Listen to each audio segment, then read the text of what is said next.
A gente foi lá para o final dos anos 80, início dos anos 90, que foi onde a gente começou a jogar esse jogo. O jogo da manufatura, o jogo da indústria, a necessidade de gestão, indicadores, correção de desvios, e essas percepções levaram as organizações brasileiras, aí no final da década de 80, início da década de 90, a buscar métodos, filosofias que apoiassem a produtividade, que fizessem com que essa produtividade fosse uma produtividade melhor. Na verdade, o Plano Collor, né, em 89, ele provocou um movimento, né? Foi uma crise interna no Brasil muito grande, consequência da quebra das barreiras alfandegárias que existiam à época, os famosos preços cipados. Então, a indústria brasileira era uma indústria protegida até o final dos anos 80, e essa, vamos dizer, nova abertura dos portos brasileiros para o mundo, que foi consequência do Plano Collor, ou seja, ele derrubou os preços cipados, a indústria brasileira ficou exposta ao mercado internacional. Tiveram suas vantagens, né? E, obviamente, muita gente ficou pelo caminho por conta dessa mudança de política de governo, né? Alguns acertadamente aprovam, outros questionam fortemente o momento e a forma como foi feita, mas, enfim, nós nos deparamos com essa situação, com uma crise interna, e as organizações foram atrás desses mecanismos, e daí começou a surgir princípios do TQC, muita gente querendo conhecer o Japão, porque o Japão era um exemplo de referências para a gente poder aumentar a produtividade. À época, o TQC era o que tinha de top, né? As organizações top do mundo navegavam nesse universo do TQC. E no Japão também existia uma briga interna, um referencial de, poxa, tem o TQC, legal, importante, práticas, trabalho em equipe, metodologias de análise e solução de problemas, mas faltava uma pegada mais Gemba, né? Uma pegada mais gente, uma pegada mais proximidade de onde as coisas acontecem. E o TPM, em paralelo, vamos dizer, na corrida, né? Começou um pouquinho depois, o TQC na frente, mas o TPM veio acompanhando e, de certa forma, absorveu esses conceitos, né? Utilizou desses conceitos para criar suas estruturas de gestão. Dentro desse contexto, Fábio, eu queria ouvir um pouquinho de você, como é que foi essa sua iniciação, né?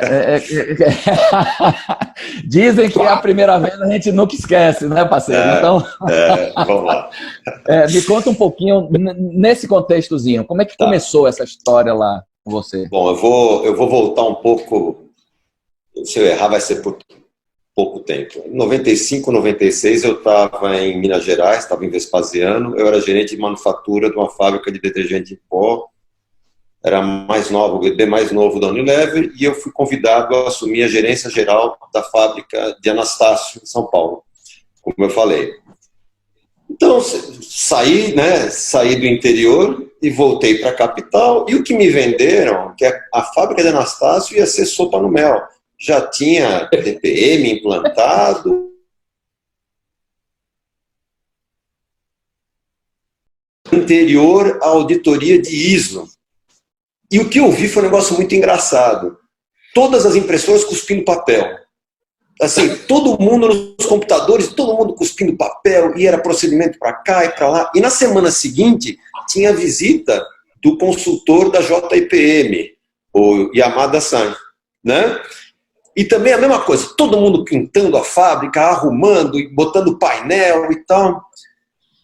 E quando eu cheguei na fábrica, eu perguntei, mas o que é tudo isso? Né? Ah, não, isso aqui são os programas que a gente está desenvolvendo aqui em Anastácio, porque a fábrica de Anastácio é uma das melhores do mundo na operação de líquidos, etc. E quando eu olhava os resultados, eu falava assim, o nível de atendimento era menor do que 60%.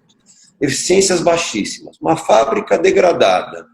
Eu tenho o costume de conhecer as fábricas entrando no banheiro dos funcionários para entender a cultura. Eu entrava no banheiro e falava assim, isso aqui é um inferno na Terra.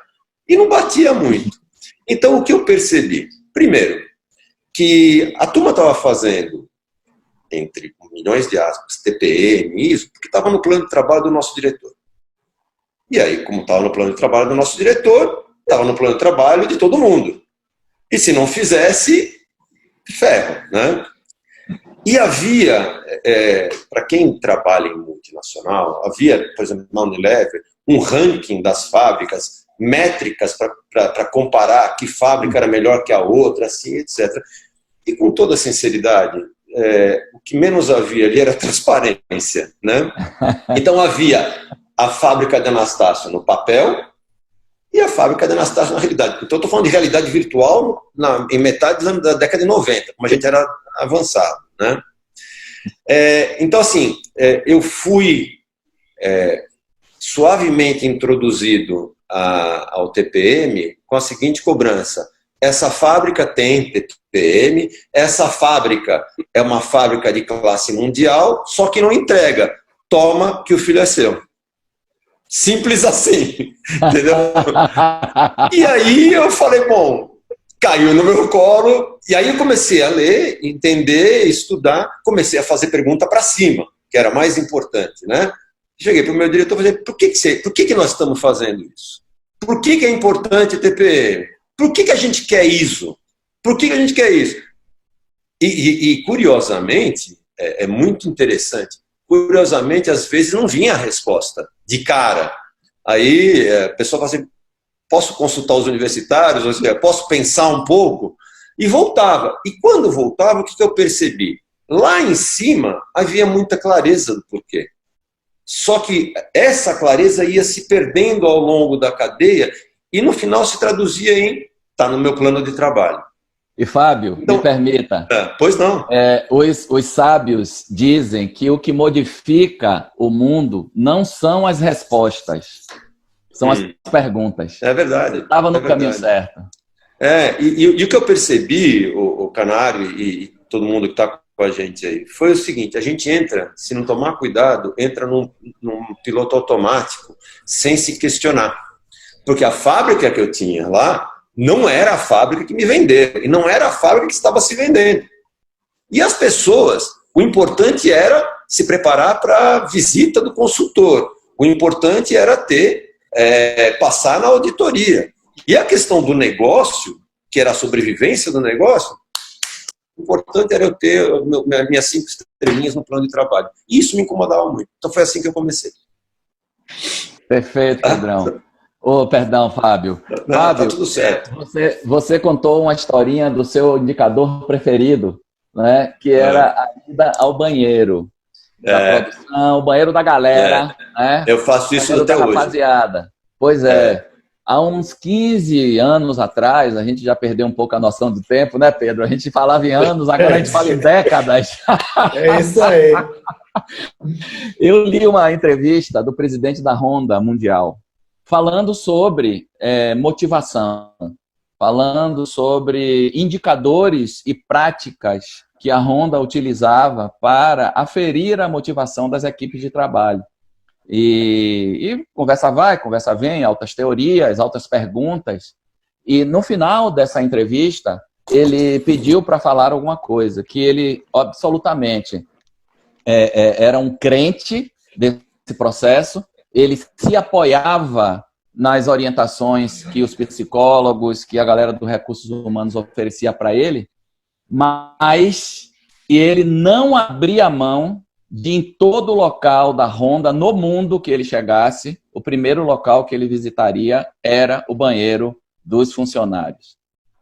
Não era a da diretoria, era o banheiro dos funcionários. Eu vou te dizer um pouco por que eu acho isso. Quando você está na solidão do banheiro, é onde você está no seu... Você não respeita a você mesmo, né? É muito complicado. Então ali não tem filtro de cultura. É como a pessoa se vê, é como a pessoa vê o entorno dela. E eu sempre acreditei nisso. É muito engraçado. Você mede a cultura da empresa pelo banheiro. E tem tudo. Desculpe, mas é uma maneira de ver o mundo, né?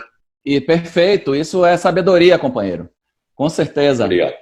São coisas que oferecem a gente parece meio louco com essas convicções que a gente vai criando na vida, né? Mas quem são os loucos, né? São eles e nós, né?